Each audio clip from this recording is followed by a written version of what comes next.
Hello fellow investors, இன்றைக்கி சில market updates பற்றி பார்க்கலாம். ஜிண்டால்ஸோ அண்ட் பிர்லா சாஃப்ட் பற்றி கமெண்ட் செக்ஷனில் கேட்டிருந்தாங்க. இவங்க வேல்யூவேஷன் வைஸ் அட்ராக்டிவாக இருக்காங்களா இல்லையாங்கிறத நம்ம பார்க்கலாம். டாடா மோட்டர்ஸ் பற்றியும் டாக்டர் ரெட்டி பற்றியும் ஒரு சின்ன அப்டேட், அதையும் நான் உங்களோட இந்த வீடியோவில் ஷேர் பண்ணுறேன். வாங்க வீடியோக்குள்ளே போகலாம். ஃபஸ்ட்டு நம்ம டாடா மோட்டர்ஸ் அப்டேட் என்னென்னு பார்த்துருவோம். இது ஆல்ரெடி உங்கள் எல்லாருக்குமே தெரிஞ்சிருக்கும். டாடா மோட்டர்ஸோட பேசஞ்சர் வெஹிக்கிள் செக்மெண்ட்டோட நேம் சேஞ்ச் நடந்திருக்கும். உங்களோட போர்ட்ஃபோலியோவில் பார்த்துருந்தீங்களாலே டிஎம்பிவிங்கிற டிக்கரில் டாடா மோட்டர்ஸ் பேசஞ்சர் வெஹிக்கிள்ஸ் வந்து லிஸ்ட் ஆகிருக்கும். டாடா மோட்டர்ஸ் கமர்ஷியல் வெஹிக்கிள்ஸோட ஷேர்ஸ் வந்து எல்லாருக்குமே டிமேட்டில் கிரெடிட் ஆகிருக்கும். பட் நவம்பர்லேருந்து தான் உங்களால் இதை ட்ரேட் பண்ண முடியும். 45 to 60 days யூஸ்வலாக வந்து அவங்க லிஸ்டிங் அப்ளிகேஷன் சப்மிட் பண்ணதுலேருந்து இந்த ப்ராசஸ் எடுக்கும். டிஎம்எல்சிவி டாடா மோட்டர்ஸ் லிமிடெட் கமர்ஷியல் வெஹிக்கிள்ஸ்னு உங்களுக்கு முதல்ல லிஸ்ட் ஆகும். அது லேட்டராக டாடா மோட்டர்ஸ் லிமிடெட்னு நேம் சேஞ்ச் ஆகி லிஸ்ட் ஆகும்.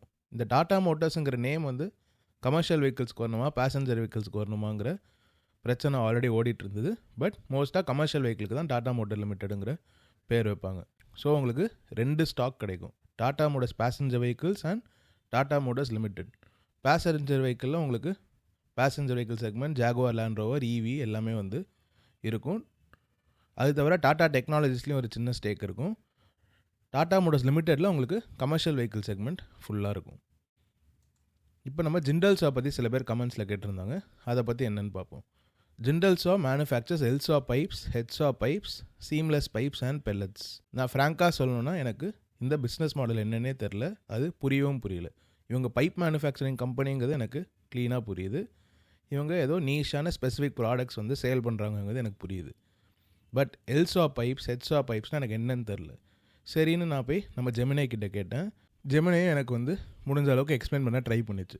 Elsa and ஹெச்ஸா R 2 types of large diameter welded steel pipes that differ in their manufacturing process. ELSA, longitudinal submerged arc welded pipes, are made by forming a single steel plate into a pipe and welding a straight seam down its length. நிஜமாக எனக்கு புரியவே இல்லை. ஹெட்ஸா, helical submerged arc welded, also called as SSA, spiral submerged arc welded. Pipes are created by forming a continuous steel strip into a spiral shape and welding the seam along the helix. இதுவுமே எனக்கு சத்தியமாக புரியவே இல்லை. நம்ம ஒரு பிஸ்னஸில் invest பண்ணோன்னா எவ்வளோ தான் அதோட வேல்யூவேஷன் ரொம்ப அட்ராக்டிவாக இருக்குது, இது நம்மளுக்கு ரொம்ப சீப்பாக கிடைக்குதுன்னு தெரிஞ்சாலும் அந்த பிஸ்னஸே நம்மளுக்கு என்னன்னு புரியலன்னா கண்டிப்பாக அதில் இன்வெஸ்ட் பண்ணக்கூடாது. ஏன்னா அவங்க மைனர் சேஞ்சஸ் அவங்களோட ஃபங்க்ஷனிங்லேயோ அவங்களோட ப்ராடக்ட்ஸ்லேயோ கொண்டு வந்தாலும் கூட நம்மளால் அவங்களோட ஃப்யூச்சர் ட்ரெஜெக்டரியை ப்ரெடிக்ட் பண்ணவே முடியாது. உண்மையாக சொல்லணும்னா இவங்க பைப் மேனுஃபேக்சரிங் கம்பெனிங்கிறது புரிஞ்சாலும் இவங்களோட நீஷ் ப்ராடக்ட்ஸ் என்ன, ஆக்சுவலாக இந்த ப்ராடக்ட்ஸ்க்கான டிமாண்ட் எங்கே, இதெல்லாம் புரிஞ்சுக்கிறதுக்கு இந்த ஃபீல்டுலேயே இருக்கிறவங்களுக்கோ இல்லை இந்த ஃபீல்டில் டீப் ரிசர்ச் பண்ணவங்களுக்கோ மட்டும்தான் தெரியும். இதனால தான் நான் அடிக்கடி மென்ஷன் பண்ணுவேன், பெரிய பெரிய இன்வெஸ்டர்ஸ்லாம் அடிக்கடி மென்ஷன் பண்ணுறது என்னென்னா உங்களோட சர்க்கிள் ஆஃப் காம்பிடன்ஸ்குள்ளே மட்டும்தான் இன்வெஸ்ட் பண்ணுங்கிறது. உங்களுக்கு எங்கே டீப் நாலேஜ் இருக்குது, எங்கே உங்களால் ரீசர்ச் பண்ணி நாலேஜை கேதர் பண்ண முடியுமோ அந்த செக்டார்ஸில் மட்டும்தான் இன்வெஸ்ட் பண்ணணும். நான் ஆல்ரெடி ஐடி செக்டரில் எனக்கு காம்பிடென்சி கம்மிங்கிறத மென்ஷன் பண்ணியிருக்கேன். பட் அது சொன்னதுலேருந்து எனக்கே வந்து ஐடி செக்டர் பற்றி இன்னும் நல்லா தெரிஞ்சுக்கணுங்கிறதுக்காக நான் எவ்ரிடே ஒரு குறிப்பிட்ட டைம் வந்து ஐடி கம்பெனிஸ் பற்றியும் அவங்களோட பிஸ்னஸ் மாடல்ஸ் பற்றியும் வந்து படித்து தெரிஞ்சுக்க ட்ரை பண்ணிகிட்ருக்கேன்.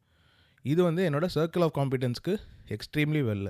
ஸோ இவங்களோட பிஸ்னஸ் மாடல் பற்றியோ இவங்க பிஸ்னஸ்க்கு ஃப்யூச்சரில் ஏதாவது பொட்டென்ஷியல் இருக்கா, இவங்களால் வந்து பெரிய லெவலில் இவங்க பிஸ்னஸை ஸ்கேல் பண்ண முடியுமான்னு கேட்டிங்கன்னா என்னால் அதுக்கு நிஜமாகவே ஆன்சர் பண்ண முடியாது. நான் ஆன்சர் பண்ணால் அது வந்து ஹானஸ்ட்டாகவும் இருக்காது. இவங்க குளோபல் லீடர் இந்த கோட்டட் அண்ட் பேர் பைப் இண்டஸ்ட்ரின்னு மென்ஷன் பண்ணியிருக்காங்க. They supply a wide range of pipe products to major clients both in India and internationally. So இவங்க இந்தியாவில் மட்டும் இல்லாமல் அதர் கண்ட்ரீஸ்லேயும் வந்து ஒரு ஃபுட் ஹோல்டு வச்சுருக்காங்கன்னு புரியுது. And world's 3rd largest producer of rust free iron pipes. இந்த ரஸ்ட் ஃப்ரீ அயன் பைப்ஸில் இவங்க தான் 3rd largest ப்ரொடியூசர். பட் இந்த ரஸ்ட் ஃப்ரீ அயன் பைப்ஸ்க்கான டிமாண்ட் எவ்வளோ, இதனால் இவங்க பிஸ்னஸ் எவ்வளோ அப்ஸ்கேல் ஆகுங்கிறது இந்த ஃபீல்ட்லேயே இருக்கிறவங்களுக்கோ இல்லை இந்த ஃபீல்டில் ஆல்ரெடி டீப் ரிசர்ச் பண்ணவங்களுக்கு மட்டும் தான் தெரியும். பட் கமெண்ட் செக்ஷனில் ஜிண்டால்ஸா பற்றி நிறைய பேர் கேட்டனால நான் வேல்யூவேஷன் வைஸ் இவங்க அட்ராக்டிவாக இருக்காங்களா இல்லையாங்கிறத முடிஞ்ச அளவுக்கு அனலைஸ் பண்ண ட்ரை பண்ணுறேன். இவங்க 11,524 crore மார்க்கெட் கேப் இருக்கிற கம்பெனி. Current share price 180 rupees. இவங்களோட ஸ்டாக் பி 8.41. அநேகமாக இந்த 8.41 பிஏ பார்த்து தான் நிறைய பேர் இது வந்து சீப்பாக இருக்குங்கிறத கேட்டிருப்பாங்கங்கிறது என் பர்சனல் ஒப்பீனியன். ஒரு ஸ்டாக் பி சிங்கிள் டிஜிட்டில் இருக்குங்கிறதுக்காக அது வந்து சீப் ஆயிடாது. ஸ்டாக் வந்து 50-60 பீக் மேலே இருக்கிறதுனால அது எக்ஸ்பென்சிவ் ஆயிடாது. இவங்களால ப்ராஃபிட் எவ்வளோ சீக்கிரம் வளர்க்க முடியும், இவங்க இபிஎஸ் growth ரேட் என்னங்கிறத வச்சு தான் இவங்க பிஇ சீப்பாக எக்ஸ்பென்சிவாக நம்மளுக்கு தெரிய முடியும். ஃபார் எக்ஸாம்பிள் 100 பிஇ இருக்கிற கம்பெனி 100% growth ரேட் வச்சுருந்தாங்கன்னா அவங்களோட 2026 ஃபார்வர்ட் பிஇன்னு சொல்லுவாங்க. அடுத்த வருஷமே அவங்க பிஇ வந்து 100லேருந்து 50 குறைஞ்சிரும். 2027 ஃபார்வர்ட் பிஇ வந்து 25 இருக்கும். ஸோ நீங்கள் 2 years டவுன் த லைன் பார்த்தீங்கன்னா 25 பிஇயில் இந்த கம்பெனியாக வாங்குற மாதிரி அது கணக்கில் வரும். ஸோ இவங்க இபிஎஸ் growth ரேட் வச்சு தான் நம்மளால இவங்க பிஇ நிஜமாலே சீப்பாக இல்லையாங்கிறது தெரியும். இவங்க இபிஎஸ் growth ரேட் பார்த்தீங்கன்னா நல்லா தான் இருக்குது. 23.9% லாஸ்ட் 5 yearsல க்ரோ பண்ணியிருக்காங்க. லாஸ்ட் 10 yearsல 41.1% சிஏஜிஆரில் க்ரோ பண்ணியிருக்காங்க. லாஸ்ட் 3 yearsல 62% சிஏஜிஆரில் க்ரோ பண்ணியிருக்காங்க. ஸோ இவங்க இபிஎஸ் growth ரேட் நல்லா தான் இருக்குது.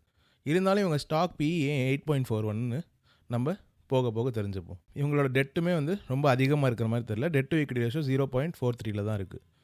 இவங்களோட நெட் ப்ராஃபிட் மார்ஜின் வந்து ரொம்பவே சுமாராக இருக்குது. 3.27% தான் இருந்திருக்கு லேட்டஸ்ட் குவார்ட்டர் படி. லாஸ்ட் இயர் வந்து இவங்க நெட் ப்ராஃபிட் மார்ஜின் 7%ல் இருந்திருக்கு. இவங்க நெட் ப்ராஃபிட் மார்ஜினோட என்டையர் ஹிஸ்ட்ரி எடுத்து பார்த்தா தான் நம்மளுக்கு இவங்க ஹிஸ்டாரிக்கலாக எப்படி பர்ஃபார்ம் பண்ணியிருக்காங்கன்னு தெரியும். இப்போ ஜிண்டால்ஸா 8 பிஇயில் ட்ரேட் ஆகிட்டு இருக்காங்களே, இவங்க சீப்பாக இல்லையாங்கிறத நம்ம பார்ப்போம். இந்த இபிஎஸ் அண்ட் பிஇ சார்ட் எடுத்து பார்த்தீங்கனாலே உங்களுக்கே வந்து மோரார்லெஸ் ஒரு கிளாரிட்டி கிடச்சிருக்கும். இவங்க இபிஎஸ் வந்து 2014, 15, 16 டைம்லலாம் வந்து நெகட்டிவில் இருந்திருக்கு. லாஸ் மேக்கிங் கம்பெனியாக இவங்க வந்து அந்த ஃபேஸில் இருந்திருக்காங்க. நம்ம 10 year இபிஎஸ் growth ரேட் 41%ல் இருக்குன்னு பார்த்துருந்தோம். 41% சிஏஜிஆரில் இவங்க இபிஎஸ்ஸாக வளர்த்துருந்தாங்கன்னு பார்த்துருக்கோம். பட் 10 years முன்னாடி இவங்க லாஸ் மேக்கிங் கம்பெனியாக இருந்திருக்காங்க. ஸோ 0லேருந்தோ இல்லை நெகட்டிவ் இபிஎஸ்லேருந்தோ இவங்க இப்போ 21 இபிஎஸ்க்கு க்ரோ பண்ணியிருக்காங்க. அதனால தான் இவங்க இபிஎஸ் growth ரேட் சிக்னிஃபிகண்ட்டாக இருக்குது, ரொம்ப அதிகமாகவே இருக்குது. இவங்க இபிஎஸ் நீங்கள் பார்த்தாலுமே ஒரு ஃபேஸில் க்ரோ பண்ணிகிட்டே வராங்க, ஒரு ஃபேஸில் டிக்ளைன் ஆகுது, திரும்ப க்ரோ பண்ணுறாங்க, டிக்ளைன் ஆகுது. அப்புறம் 2023 டைம்லேருந்து நல்லா க்ரோ பண்ணிவிட்டு இப்போ மறுபடியும் டிக்ளைனிங் ஃபேஸில் இருக்குது. ஸோ நிஜமாலே ஜிண்டால்ஸாவோட பிஸ்னஸ் மாடலை புரிஞ்சுக்கிட்டு இவங்க பிஸ்னஸில் இருக்கிற ப்ராடக்ட்ஸோட ஃபியூச்சர் பொட்டன்ஷியல் என்னன்னு தெரிஞ்சுக்கிட்டு தான் நம்மளால் இதில் இன்வெஸ்ட் பண்ண முடியும். அதெல்லாம் தெரிஞ்சால் தான் இவங்க இபிஎஸோட ட்ரெஜெக்டரியும் நம்மளால் ப்ராப்பராக ப்ரெடிக்ட் பண்ண முடியும். ஸோ ஜிண்டால்ஸால் இப்போ ஆப்பர்ச்சுனிட்டி இருக்கா இல்லையான்னு என்கிட்ட கேட்டிங்கன்னா பர்சனலாக எனக்கு இந்த ஆன்சருக்கு பதில் தெரியல. நம்ம தெரியாத ஒரு செக்டார்லேயோ தெரியாத ஒரு கம்பெனிலையோ இன்வெஸ்ட் பண்ணுறத முற்றிலும் தவிர்த்தே ஆகணும். நம்ம சர்க்கிள் ஆஃப் காம்பிடென்சிக்குள்ளே இருக்கிற கம்பெனிஸில் இன்வெஸ்ட் பண்ணால் தான் அந்த கம்பெனிஸில் வர சேஞ்சஸோ இல்லை அந்த செக்டாரில் வர சேஞ்சஸோ இல்லை மேக்ரோ எக்கனாமிக்ஸ் எப்படி வந்து இந்த செக்டாரையோ இந்த கம்பெனியோ பாதிக்கக்கூடுங்கிற சில விஷயங்கள்லாம் நம்மளுக்கு தெரிஞ்சுக்க முடியும், புரிஞ்சுக்க முடியும். வேல்யூவேஷன் வைஸ் பார்க்கும்போது இவங்க சீப்பாக இருக்கிற மாதிரி தெரியலாம். பட் நம்ம எப்போவுமே மார்க்கெட்டை விட ஹைடாக இருக்குன்னு நினச்சிக்கவே கூடாது.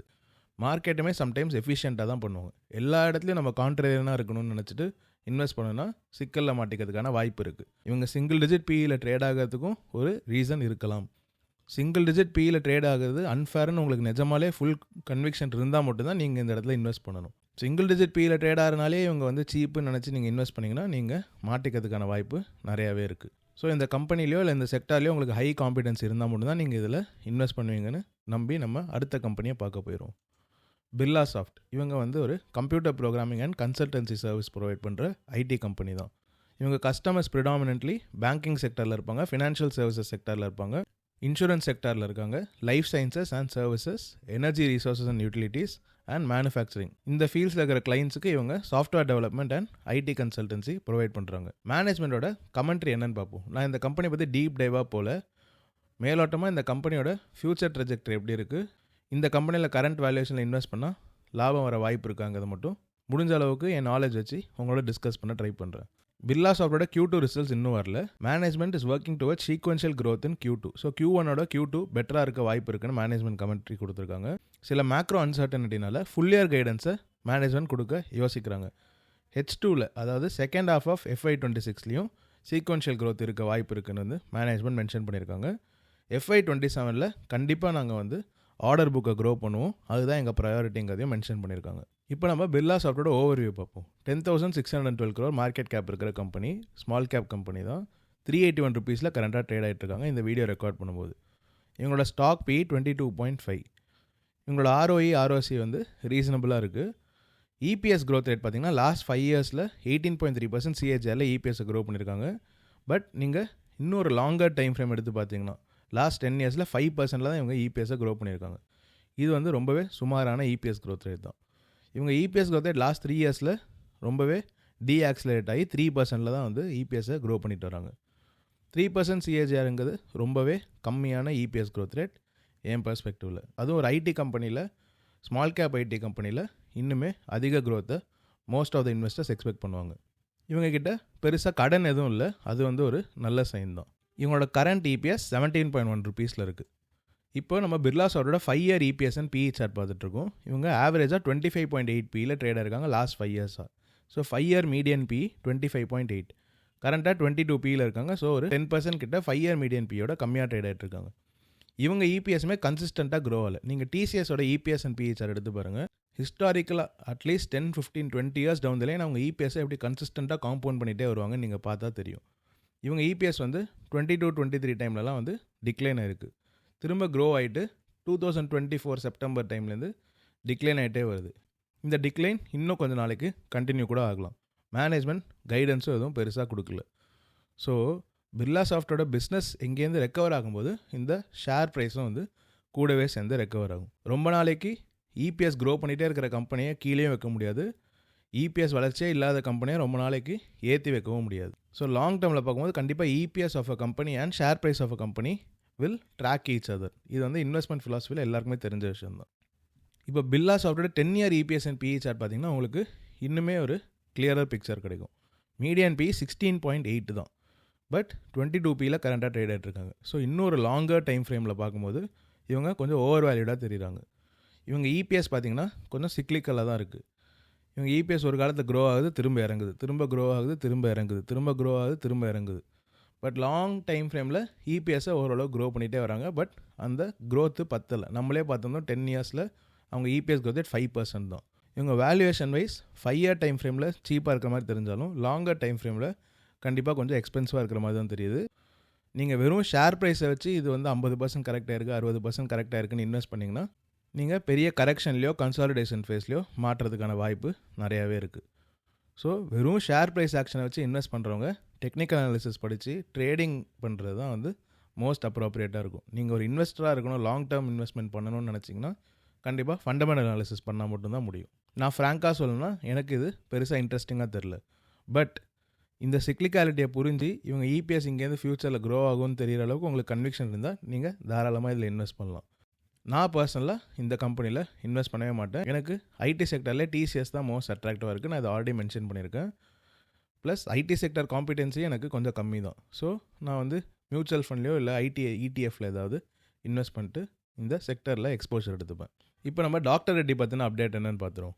டாக்டர் ரெட்டியோட Q2 ரிசல்ட்ஸ் இன்றைக்கி வரப்போகுது. பட் நான் இந்த வீடியோ ரெக்கார்ட் பண்ணும்போது இன்னுமே அந்த ரிசல்ட்ஸ் வரல. நான் டாக்டர் ரெட்டியோட Q2 ரிசல்ட்ஸ் வந்தோடனே டெடிகேட்டடாக அதுக்குன்னு ஒரு வீடியோ உங்களோட ஷேர் பண்ணுறேன். இந்த வீடியோவில் நம்ம அனலிஸ்டோட எஸ்டிமேட்ஸ்லாம் என்னென்னு பார்த்துட்டு டாக்டர் ரெட்டி இதை பீட் பண்ணுறாங்களா இல்லையான்னு நாளைக்கு பார்ப்போம். Doctor Reddy 8,706 crores revenue, top line revenue வந்து கொடுக்க போகிறதா அனலிஸ்ட்லாம் எக்ஸ்பெக்ட் பண்ணுறாங்க. இயர் ஆன் இயர் 8.6% growth இருக்கும்னு எஸ்டிமேட் பண்ணுறாங்க. ப்ளூம்பர்க் அனலிஸ்ட்லாம் வந்து பாட்டம் லைன், அதாவது அவங்க ப்ராஃபிட் வந்து 16% இன்க்ரீஸ் ஆகும்னு வந்து மென்ஷன் பண்ணியிருக்காங்க. அது மட்டும் இல்லாமல் earnings before interest, taxes, depreciation and amortisation EBITDA உங்களுக்கே தெரியும், அது வந்து 2,157 crores இருக்குன்னு மென்ஷன் பண்ணியிருக்காங்க கம்பேர் டு 2,245 crores. ஸோ இங்கே வந்து ஒரு சின்ன டிக்ளைன் எதிர்பார்க்குறாங்க. அண்ட் மார்ஜின் வந்து 24%ல் இருக்குன்னு எஸ்டிமேட் பண்ணியிருக்காங்க. இது வேரியஸ் ப்ரோக்கரேஜஸ் டாக்டர் ரெட்டியோட ஏர்னிங்ஸ் பற்றி எஸ்டிமேட் பண்ணுது. ஸோ ஆவரேஜாக நான் உங்ககிட்ட ஷேர் பண்ணிடுறேன். டாக்டர் ரெட்டியோட ப்ராஃபிட் ஆஃப்டர் டேக்ஸ் வந்து 1,347 crores இருக்குன்னு எதிர்பார்க்குறாங்க. ரெவென்யூ 8,582 crores இருக்குன்னு எதிர்பார்க்குறாங்க. அண்ட் எபிட்டா மார்ஜின் வந்து 24.5%ல் இருக்குன்னு எதிர்பார்க்குறாங்க. டாக்டர் ரெட்டி இந்த அனலிஸ்டோட எஸ்டிமேட்ஸ் எல்லாம் பீட் பண்ணதா இல்லையான்னு நம்ம அடுத்த வீடியோவில் பார்க்கலாம். ஸோ இந்த வீடியோவில் Tata Motors and doctor Reddy பற்றி மைனர் அப்டேட்ஸ் உங்களோட ஷேர் பண்ணியிருந்தேன். என்னால் முடிஞ்ச அளவுக்கு நான் ஜிண்டால்ஸோ அண்ட் பிர்லா சாஃப்ட் பற்றி உங்களோட டிஸ்கஸ் பண்ணியிருந்தேன். முக்கியமாக நம்ம இதுலேருந்து டேக் அவே எடுத்துக்க வேண்டியது, நம்மளுக்கு காம்பிடன்சி இருக்கிற செக்டார்ஸ், கம்பெனிஸில் மட்டும்தான் இன்வெஸ்ட் பண்ணுங்கிறது. இது உங்களுக்கு யூஸ்ஃபுல்லாக இருக்கும்னு நம்புகிறேன். இந்த வீடியோ உங்களுக்கு யூஸ்ஃபுல்லாக இருந்தால் லைக் பண்ணுங்கள், ஷேர் பண்ணுங்கள், இந்த சேனலுக்கு சப்ஸ்கிரைப் பண்ணி என்ன சப்போர்ட் பண்ணுங்கள். Thank you so much.